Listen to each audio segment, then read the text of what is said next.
আসসালামু আলাইকুম। আশা করি সকলে ভালো আছেন। আপনারা যে যেখান থেকে দেখছেন আপনাদের সকলকে স্বাগত। আমরা ইংলিশের বেসিক গ্রামার নিয়ে কাজ করছি। তার ভিতরে আমরা স্টার্ট করেছি টেন্স দিয়ে। তো আমরা পার্টস অফ স্পিচ নিয়ে এখনো কাজ শুরু করি নাই। ইনশাআল্লাহ আমরা এই টেন্সের ব্যাপারটা শেষ হলে ভয়েস আসবে। ভয়েসের পরে ন্যারেশন আসবে। এরপরে আমরা এই ৩ টা পার্ট শেষ করে এরপরে আমরা পার্টস অফ স্পিচ নিয়ে কাজ করব এবং পার্টস অফ স্পিচ নিয়ে কাজ করার পরে আপনাদের সাথে আলোচনা করব যে একটা সেন্টেন্সের ভিতরে কি কি অংশ থাকে। আমরা জানি একটা সেন্টেন্স গঠিত হয় কি দিয়ে, ৮টা অংশ দিয়ে। একটা ইংলিশ সেন্টেন্স গঠিত হলে ৮টা জিনিস লাগে, আর আরবি একটা সেন্টেন্স গঠিত হলে ৩টা জিনিস লাগে। তো এই ৩টা জিনিসের মধ্য থেকে আমরা জানি এসএম ফেল হরফ, এই ৩টা আমরা জানি। কিন্তু ইংলিশের ক্ষেত্রে কি লাগে? Noun, pronoun, adjective, adverb, verb, এরপরে কি ইন্টারজেকশন, প্রিপোজিশন, এরপরে কি কনজাংশন। এই ৮টা জিনিস লাগে। তো এই ৮টা জিনিস যদি না থাকে তাহলে একটা বাক্য, এর ভিতরে ৪টা ৫টা দিয়েও বাক্য সম্পূর্ণ হয়, ৩টা দিয়েও বাক্য সম্পূর্ণ হয়। তো এই মোট এই ৮টা জিনিস লাগে ইংলিশের একটা বাক্য গঠন হওয়ার জন্য। এই ৮টা জিনিস ছাড়া ইংলিশের বাক্য তৈরি হয় না। সুতরাং আমরা কিভাবে কি হবে, কোথায় কি বসতেছে, এই যে আমরা বাক্যগুলো তৈরি করতেছি সেগুলো শিখবো।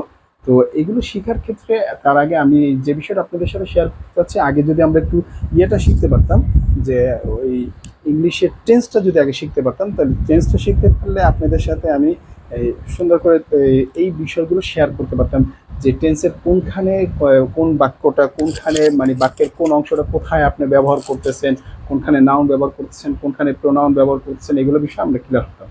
তো যাই হোক, সেটা আসবে ইনশাল্লাহ আপনাদের সাথে, এগুলো বিস্তারিত আলোচনা হবে। অর্থাৎ জব এবং বা অ্যাডমিশন যেরকম আলোচনা করা হয় সেগুলো নিয়ে আলোচনা করা হবে ইনশাল্লাহ পরে। তো আগে আমরা আজকে যে বিষয়টা নিয়ে কাজ করবো সেটা হচ্ছে আগে টেন্সটা কমপ্লিট করে নিই। তো এখন টেন্স কমপ্লিট করার ক্ষেত্রে আজকের যে আমাদের টপিকটা সেটা হচ্ছে future perfect negative interrogative. Negative interrogative আমরা এর আগে ভিডিওতে আমরা কি করেছিলাম, পজিটিভ এর কাজটা করেছিলাম। তো ইনশাল্লাহ আশা করি এরপরে থাকবে ফিউচার পারফেক্ট কন্টিনিউয়াস। এই দুটো শেষ হয়ে গেলে আমাদের টেন্সের কাজটা আশা করি আমি শেষ করতে পারবো। দু একটা হয়তো বাকি থাকলেও থাকতে পারে, আপনারা কমেন্ট সেকশনে জানাবেন, আমি চেষ্টা করবো সেগুলো করে দিতে। তো এরপরে আমরা চলে যাব বয়েজের ভিতরে, বয়েজের পুরোটা আলোচনা করব। এখানে আমি আপনাদের সাথে টেন্সের টোটাল 48টা প্রকার, মানে কি পজিটিভের আছে 12টা, এরপরে নেগেটিভের আছে 12টা, তারপরে ইন্টারোগেটিভ পজিটিভের আছে 12টা, ইন্টারোগেটিভ নেগেটিভের আছে 12টা, এরকম করে মোট 4 12 48টা দেখানোর চেষ্টা করছি যতদূর পারছি। তো এই পুরো যতটুকু পারি আপনাদের দিচ্ছি। যেখানে যদি কারো কোনোখানে বাকি থেকে থাকে অবশ্যই বলবেন, তারপর আমি প্লে লিস্ট চেক করবো যে কোনটা কোনটা বাকি আছে, সেগুলো আমি দিব। তো আসেন আমরা এখন শিখি। তো এখানে যে বিষয়টা কথা হচ্ছে আগে বরাবরের মতোই, যে আমরা এখন কি নেগেটিভ ইন্টারোগেটিভ করতে চাই ফিউচার পারফেক্ট। এটা সংজ্ঞাটা কি? বর্তমানে ভবিষ্যতে কোনো কাজ মানে করে থাকবে না বা হয়ে থাকবে না, করে থাকবে না বা হয়ে থাকবে না।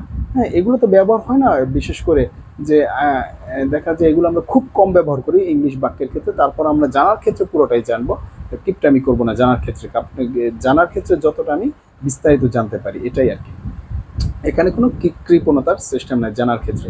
তো এখন কথা হচ্ছে যে এই আমরা এটা জানার বাক্যটা যে তৈরি করব, সেই বাক্যটা তৈরি করার ক্ষেত্রে আমার কি কি লাগতেছে, যে এখানে বলা হচ্ছে কোনো কাজ করে থাকবে বা হয়ে থাকবে না, কোনো কাজ করে থাকবে নাকি বা হয়ে থাকবে নাকি, এরকম সংজ্ঞাটা হবে। ঠিক আছে? তো সেই সংজ্ঞা অনুসারে আমরা এখন বাক্য তৈরি করছি। স্ট্রাকচার হচ্ছে এই, যে কিভাবে বাক্য তৈরি করতে হবে এই টেন্সের অধীনে, এই টেন্সের অধীনে কিভাবে ইংলিশের বাক্যটা তৈরি করতে হবে সেটা যদি এখন দেখি। প্রথমে শ্যাল বা উইল যে কোনো একজনকে ব্যবহার করতে হবে, আর ফিউচারে এই অক্সিলারি ভার্ব হিসেবে শ্যাল উইলই কাজ করে প্রধানত। হ্যাঁ, তো এইগুলা এই শ্যাল উইল কোনো বাক্যের ভিতরে থাকা মানে এটা আমরা মানে একেবারে কমপ্লিটলি ক্লিয়ার হয়ে যাব যে শ্যাল উইল আসছে এই বাক্যের ভিতরে, তার মানে এটা হচ্ছে ফিউচারের সেন্টেন্স। এটা হচ্ছে ফিউচারের সেন্টেন্স। ফিউচারের 4টা প্রকার, সেই 4টা প্রকারের ভিতরেই এই শ্যাল উইল থাকবেই আপনার। ঠিক আছে? তো এরপরে কি সাবজেক্ট বসাবো, তারপরে নট, হ্যাজ বা হ্যাভ বসাবো, তারপরে V3 বসাবো, তারপরে অবজেক্ট বসাবো, তারপরে ওই কোশ্চেন মার্ক বসাবো। যারা পজিটিভটা করেছেন, যারা পজিটিভটা বুঝেন, তারা ইনশাল্লাহ এটা বুঝবেন। এখানে নতুন একটা জিনিস আসছে কি, নট আসছে। এছাড়া আগের সব কিছুই কিন্তু সব ঠিক ছিল, এখানে শুধু নটটা এক্সট্রা আসছে। তো এখন আমরা এক্সাম্পল দেখি। যেরকম আমরা যদি শুরুতে উইল দিয়ে একটা ব্যবহার করি, হ্যাঁ, উইল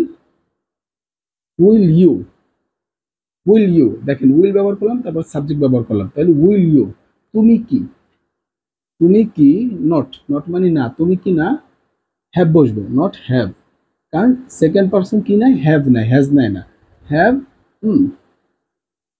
সিন সিন মি, মানে তুমি কি আমাকে দেখে থাকবে না, তুমি কি আমাকে দেখে থাকবে না, এগুলো আমরা ব্যবহার করি না, কিন্তু বাক্য গঠনের ক্ষেত্রে আমরা 100% তৈরি করেছি, এতে আর কোনো ভুল হয় না। এরকম এই বাক্যগুলো আমরা খুবই ব্যবহার করি আমাদের জীবনে। আমাদের ব্যবহার করা হয় স্পোকিং এর ক্ষেত্রে, প্রেজেন্ট ইনডিফিনিটিভ, পাস্ট ইনডিফিনিটিভ, প্রেজেন্ট কন্টিনিউয়াস, এগুলোর কিছু ব্যবহার হয়, ফিউচার ইনডিফিনিটিভ, হ্যাঁ, এরপরে ফিউচার কন্টিনিউয়াস, এগুলো একটু ব্যবহার হয়, এছাড়া ব্যবহার হয় না কথাবার্তার ক্ষেত্রে। কিন্তু গ্রামাটিক্যালি এগুলো তো সবই লাগে, ঠিক না? তো সেই হিসেবে আমরা শিখি, তুমি কি দেখে থাকবে আমাকে, হ্যাঁ, এরকম আর কি, দেখে থাকবে না, তুমি কি আমাকে দেখে থাকবে না। এরপরে আরেকটা ব্যবহার করি যে উইল দে, আরেকটা যদি বলি উইল দে বা উই নট হ্যাভ, এরা বহু বচন তাই কি নিবে, হ্যাভ নিবে, এরা বহু বচন তাই কি নিবে, হ্যাভ নিবে। হ্যাভ ইটেন রাইস, তারা কি ভাত খেয়ে থাকবে না, তারা কি ভাত খেয়ে থাকবে না, বা আমরা কি ভাত খেয়ে থাকবো না, বুঝতে পেরেছেন? মানে কাজটা হয়ে থাকবে না, কাজটা কমপ্লিট হয়ে থাকবে না, এটাই আর কি বোঝাচ্ছে, ঠিক আছে? এরপর আরেকটা যদি বলি, বা শ্যাল উইল দিয়ে যদি আমরা একটু বলি, এই হচ্ছে শ্যাল আর এ হচ্ছে will, shall will I, shallow ব্যবহার, আই এর ক্ষেত্রে শ্যালো ব্যবহার করতে পারি, আই এর ক্ষেত্রে উইলও ব্যবহার করতে পারি। মডার্ন ইংলিশে হচ্ছে উইল ব্যবহার করে, আর ওল্ড ইংলিশে হচ্ছে আই শ্যাল ব্যবহার করে। আবার কিছু পার্থক্য আছে, এমফেসাইজ করতে হলে মানে জোর দেওয়ার ক্ষেত্রে উইল ব্যবহার করা হয়, আর সাধারণ ক্ষেত্রে শ্যাল ব্যবহার করা হয়, এটা হচ্ছে গ্রামারের নিয়ম।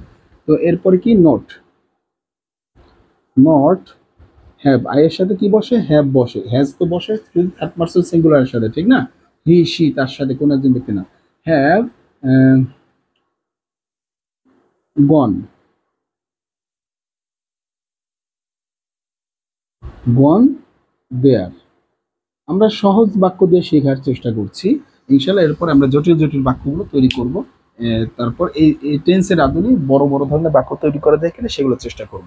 তো এখন আসেন যে shall I not have gone there, আমি কি সেখানে যেয়ে থাকবো না, আমি কি সেখানে যেয়ে থাকবো না, আমি কি সেখানে শুয়ে থাকবো না, আমি কি সেখানে কাজ করে থাকবো না, আমি সেখানে কি কথা বলে থাকবো না, এরকম অনেক প্রশ্ন আমরা তৈরি করতে পারি চাইলে, ঠিক আছে? তো এই হচ্ছে আমাদের মূল বিষয়টা। তো এইখানে আমরা বাক্য গঠন করা শিখলাম। দেখেন এখন বাক্য গঠন যে আপনি গঠন প্রণালী লিখলেন সেটার সাথে আপনি মিলান, এই বিষয়টা কি মিলান কিভাবে, দেখেন আপনি এখানে শ্যাল উইল বলেছিলেন, শ্যাল উইল এখানে অলরেডি চলে আসছে, শ্যালও ব্যবহার করতে পারেন, উইলও ব্যবহার করতে পারেন, কার ক্ষেত্রে, শুধুমাত্র আয়ের ক্ষেত্রে।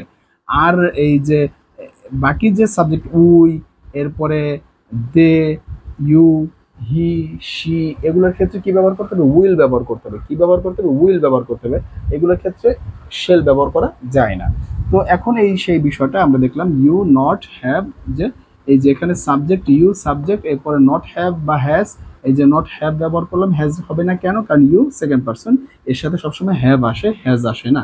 হ্যাঁ, এরপরে V3 মানে ভার্বের পিপি, ভার্বের পাস্ট পার্টিসিপল, এরপরে কি অবজেক্ট অবজেক্ট, তারপরে কি কোশ্চেন মার্ক, ঠিক আছে? পুরোটা বুঝতে পারলাম। ঠিক একইভাবে এখানেও এই যে উইল ব্যবহার করলাম, তারপরে এই একটা সাবজেক্ট আছে অবলিক, আবার এই একটা সাবজেক্ট, তারপরে নট হ্যাভ, কারণ এই সাবজেক্টের কারণে হ্যাভ আসছে বহু বচন, এরপরে এই যে V3, তারপরে অবজেক্ট আসছে কোশ্চেন মার্ক, একইভাবে এখানেও হয়েছে।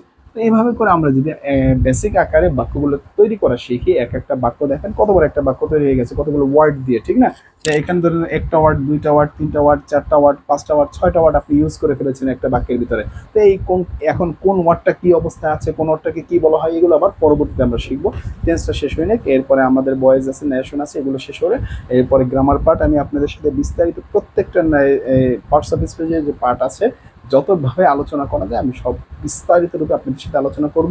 একটু ক্লাসগুলো তখন বড় হবে, এবং সেই ক্লাসগুলো দেখার পরে এই যে আপনি বেসিকটা শিখছেন সেই বেসিকটা আমি বোর্ডে এরকম লিখে লিখে এক একটা প্যাসেজ লিখবো, যে 3-4 লাইনের 5 লাইনের এক একটা প্যাসেজ লিখে আপনাদের সামনে দিব, এবং আপনাদেরকে সেখান থেকে এই টেন্সগুলোকে কীভাবে ব্যবহার করা হচ্ছে কি হচ্ছে না সেগুলো আপনাদেরকে দেখাবো। তো এই হচ্ছে আমাদের এই মোটামুটি ইংলিশ গ্রামারে আজকের যে কি ফিউচার পারফেক্ট নেগেটিভ ইন্টারগেটিভের যে কাজ ছিল সেটা সম্পর্কে আপনাদের সাথে আজকে কাজ করলাম। তো আশা করি আপনারা এই বিষয়টা পুরোপুরি বুঝতে পেরেছেন। এখন আপনাদের কোনো প্রশ্ন থাকার কথা না, যদি তারপর থেকে থাকে আপনি আমাকে জানাবেন। এরপর আপনাদের জন্য বাকি হলো ফিউচার পারফেক্ট কন্টিনিউয়াসের পজিটিভ ইন্টারগেটিভ এবং পজিটিভ মানে নেগেটিভ ইন্টারগেটিভ এই দুটো হয়ে গেলে আশা করি আমি আপনাদের টেন্সের ব্যাপারটা মোটামুটি দিতে পারি, মানে 95 বা 99%ই বলবো দিয়েছি। আর বাকি থাকে না, যদি দু একটা বাকি থেকে থাকে আপনারা অবশ্যই কমেন্ট সেকশনে জানাবেন, আর আমিও প্লেলিস্ট চেক করে দেখবো কী অবস্থা।